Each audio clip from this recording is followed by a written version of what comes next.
I'm a businessman. I used to run a business. I graduated from university and received my PhD in economics, with a specialization in banking. After that, I worked at a bank for a while, and then my business career began. I started companies. In the end, right before the war, I had 3 financial companies licensed by the National Bank of Ukraine, and we worked with financial instruments. I joined the military in March. Officially, the brigade was formed in March. We started our work a little earlier, so to speak, but officially, the brigade was formed in March 2022.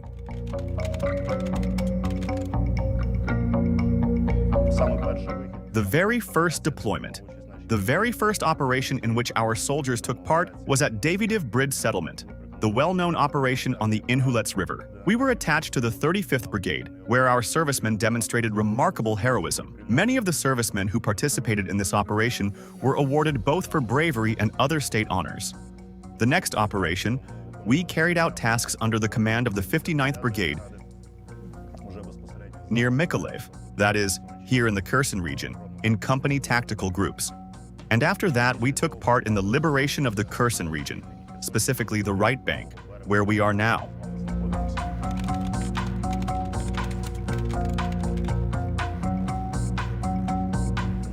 Currently, the enemy's tactics are as follows. They operate in small groups and have fully adopted the tactics of the Ukrainian army. That is, they operate in groups of about 6 men, attack from the flanks and head on along the front line, simply advancing to try to seize positions. So far, they have had no success and will have no success because their soldiers' motivation is low and the quality of their training is poor. This can be judged by the nature of their actions and from the prisoners we've spoken with. And I'll say that the enemy cannot withstand our assaults and is forced to surrender some positions. That is, enemy groups are being destroyed every day. Every day they still try to break through, repeating the same tactics, changing almost nothing. They just march forward and die. And I'll tell you, as of today, they're literally walking over their own dead bodies. They just see their own dead, whom they don't evacuate and keep moving over them. If we look at the map from above today, we see the exit point from the forest. Well, it's littered with corpses today. They're just trying. I don't know what to do. Maybe to demoralize us. Maybe just to intimidate us with their numbers. But they need to understand that they won't succeed. They're on foreign soil. I don't understand at all what they're doing here.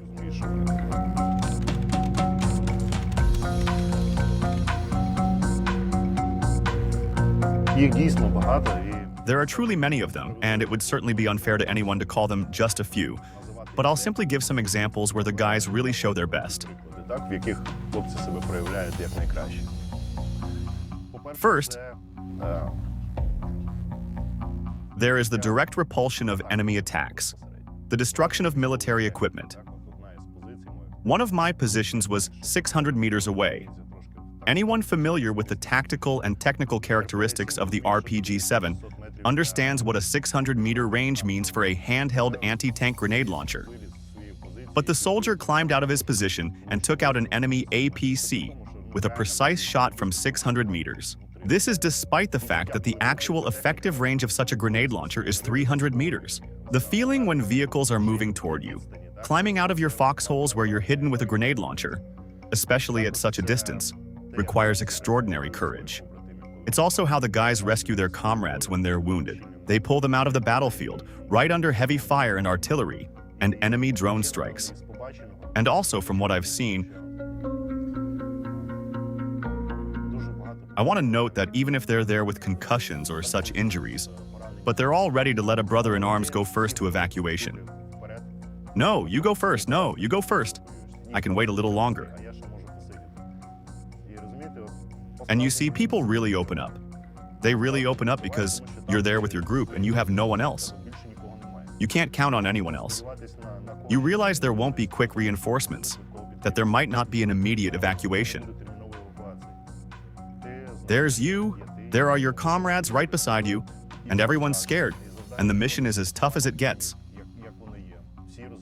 Everyone understands what they might face out there, and everyone pulls themselves together, so to speak, and does their duty, and they go and do it. I'll tell you, just daring to take such a step, I'm not even talking about carrying out the mission itself. Daring to take such a step is what has allowed Ukraine to survive and will allow it to survive. Thanks to people like that.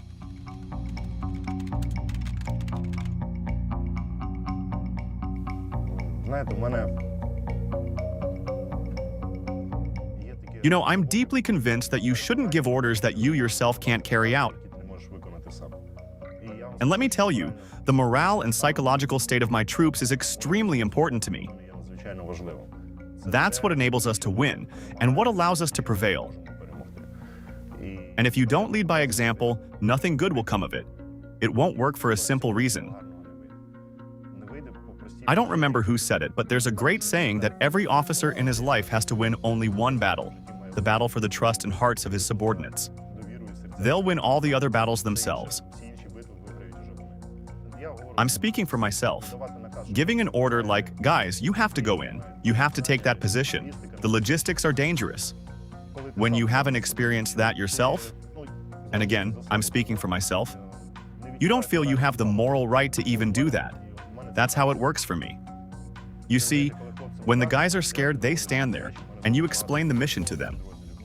I have a lot of subordinate units right now, and from the brigade, who carry out missions. And you know, we have this thing called Slon FM, an internal radio. When people communicate with each other, you know what I mean. And they say, yeah, we know, you were there too. And then it's much easier to assign them a task at that moment. They see you differently.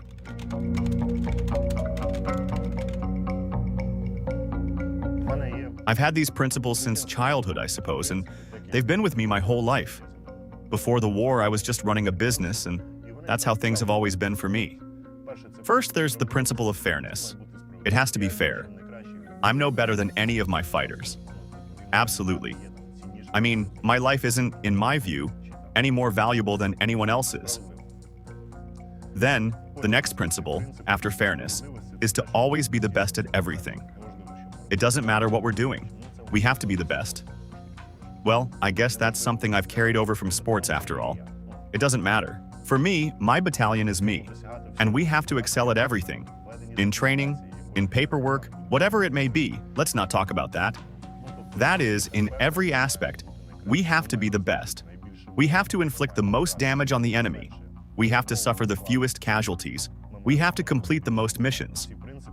These principles, I'll tell you, I found a lot of like-minded people here.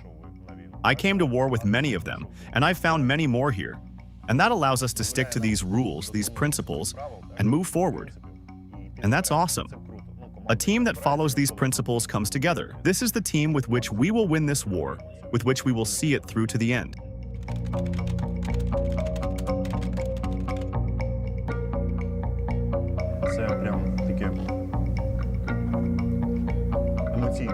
This is such an emotional issue.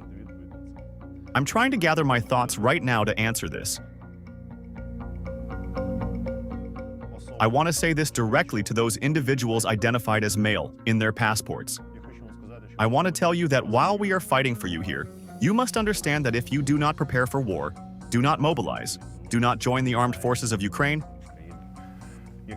and if, God forbid, we do not succeed, though I have no doubt that we will, then the enemy will come to your home. And you will have to explain to a small child, to a woman, that you don't want to fight for the government.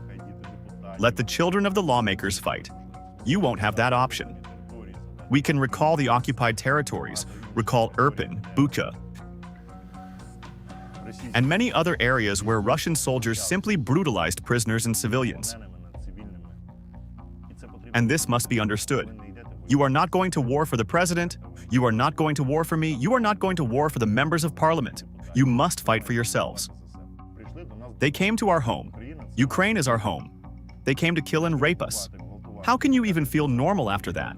How can you go on living without resisting this? The question shouldn't even be asked.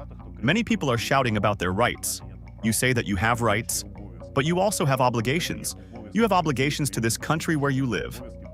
Obligations to yourself, responsibilities to your family. We're talking about volunteers, among others. About my battalion. We're talking about how people are mentally exhausted, physically worn out. and that's normal. It's a tough war. And we need to replenish these ranks. And it's much better for civilians who are currently in civilian life to join existing functioning units. I'm personally inviting you to join my battalion. We will train you, prepare you, and provide for you. It's much better to join now than to face the enemy unprepared. In other words, as long as you're shoulder to shoulder with your brother in arms, with a weapon in your hands, you're trained. You can kill the enemy, destroy the enemy. But if you're just going to sit at home and wait, saying, "I'm not fighting for anyone," that's not a solution at all. You have to take up arms and destroy the enemy. To put it bluntly, I want to say, let's start crawling out from under the skirts you've been hiding under. The time will come, or you'll simply end up in the unit you want. Right now, that opportunity exists in Ukraine. I invite you to join my battalion.